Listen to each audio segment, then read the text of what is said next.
ఓం శ్రీమాత్రే నమః. శ్రీ శివాయ గురవే నమః. యః కర్తా జగతాం భర్త సంహర్త మహసాం నిధిః ప్రణమామితమాదిత్యం బహిరంతస్తమోపహం. వీక్షకులకు నమస్కారం. నేను మీ దేవులపల్లి రామకృష్ణ శాస్త్రి, ఆర్కే మాతృశ్రీ తెలుగు జ్యోతిషపరమైన యూట్యూబ్ ఛానల్.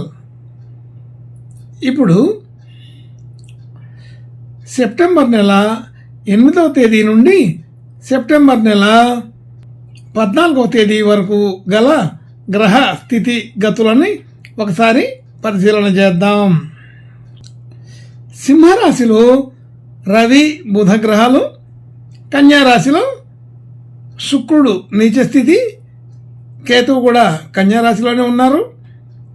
అలాగే తులారాశిలో చంద్రగ్రహం, కుంభరాశిలో శనిగ్రహం వక్రస్థితి, మీనరాశిలో రాహుగ్రహం, వృషభ రాశిలో గురుగ్రహం, మిథున రాశిలో కుజగ్రహం సంచరిస్తున్నాయి. ఇటువంటి గ్రహ సంచారాన్ని అనుసరించి ఈ వారం రాశులకి వార ఫలాలు తెలుసుకుందాం. ఓం శ్రీమాత్రే నమః. ఇప్పుడు కర్కాటక రాశి వారి గురించి తెలుసుకుందాం. కర్కాటక రాశి వారికి ఈ వారం కొంత శుభలక్షణాలు పెరిగి కనబడుతున్నాయి. అనుకూల వాతావరణం బాగానే ఉంటుంది. మాట తీరు వ్యవహారం అంతా కూడా అనుకూలపడే అవకాశం పెరిగింది. చురుకైన నిర్ణయాలు తీసుకుంటారు. సరైన ఆలోచన ప్రకారమే సరైన నిర్ణయాలు తీసుకొని అమలు చేయడానికి కూడా గట్టిగానే ప్రయత్నిస్తారు. ఎంత ప్రయత్నం చేస్తారు. అదంతా ఇబ్బందికరమైన విషయాలైతే ఉండవు. ధన యోగాదులు ఈ వారం కొంత పెరుగుతాయి. అనుకోకుండా ఆకస్మిక ధనం లభించే అవకాశం ఉంటుంది. ధన సంబంధించిన విషయాల్లో మనకు రావాల్సింది సక్రమంగా సకాలంలో వస్తుంటుంది. అలాగే సకాలంలో సరైన సమయంలో మనం కూడా ఇవ్వవలసిన చోట ఇస్తూ ఉంటాం. అనుకోకుండా కొంత ధనం కొత్తగా వచ్చే అవకాశం కనబడుతోంది. అలాగే కుటుంబ సభ్యులు, బంధుమిత్రులు అందరితో కూడా మంచి అనుకూలత కలిగే అవకాశం కనబడుతోంది. గృహ వాహన యోగాదులు సాధారణంగా ఉంటాయి. అలాగే సంతాన సంబంధించిన విషయాల్లో కొంచెం జాగ్రత్తగా ఉండడం మంచిది. ఆరోగ్యపరమైన విషయాల్లో కొంత జాగ్రత్తగా ఉండండి. పంచమాధిపతి కుజుడు వ్యయంలో ఉండడం వలన పంచమ సంబంధించిన విషయాల్లో అంటే సంతాన సంబంధించిన విషయాల్లోనే కొద్దిగా ఆరోగ్య సమస్యలు వచ్చే అవకాశం కనబడుతుంది. అలాగే ఆర్థికపరమైన విషయాలన్నీ కూడా కొంత అనుకూలత పెరిగే ఉంటాయి. ఇబ్బంది అయితే ఉండదు.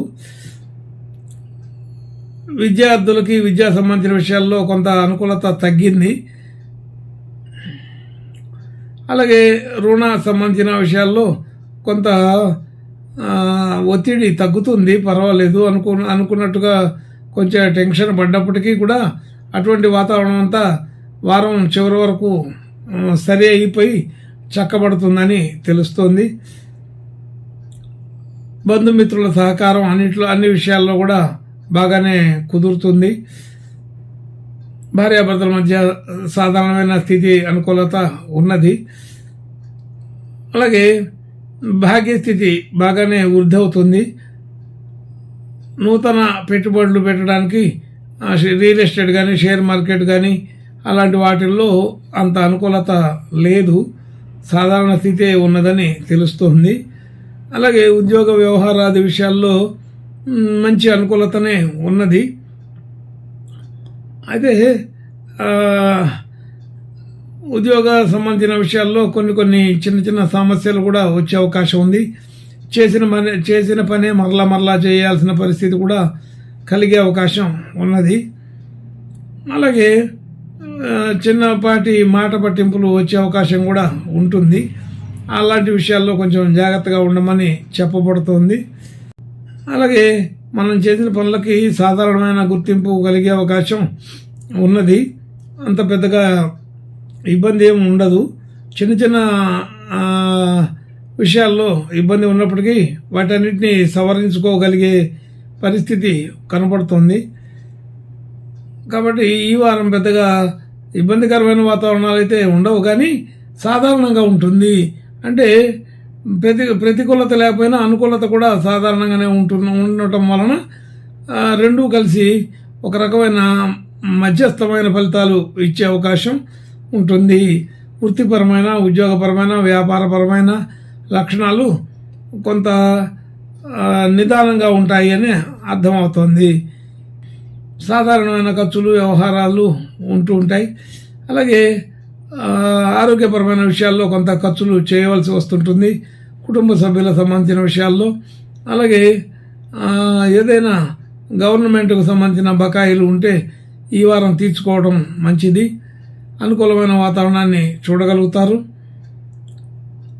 కొత్తగా చేసే విషయాలలో అంటే ప్రయత్నాలు, ఉద్యోగ ప్రయత్నం కానీ, వ్యాపార ప్రయత్నం కానీ, అలాగే వ్యవహార ప్రయత్నాలు కానీ, ఇవన్నీ కూడా ఈ మాత్రం అనుకూలత తక్కువగా ఉందని తెలుస్తోంది. కాబట్టి జాగ్రత్తగానే ఉండండి. కొత్తగా ఏది ప్రయత్నం చేయడానికి ఇది అనుకూలమైన సమయం కాదని గుర్తించుకోవాల్సిన పరిస్థితి ఉన్నది. ఇంకా మంచి శుభలక్షణాలు కలగడం కోసం ఈ కర్కాటక రాశి వారు ఈ వారం కనకదుర్గా మాతని ఆరాధించడం, పూజించడం మంచి ఉపయోగకరంగా ఉంటుందని చెప్పబడుతోంది. శుభం భూయాత్. ఓం శ్రీమాత్రే నమః.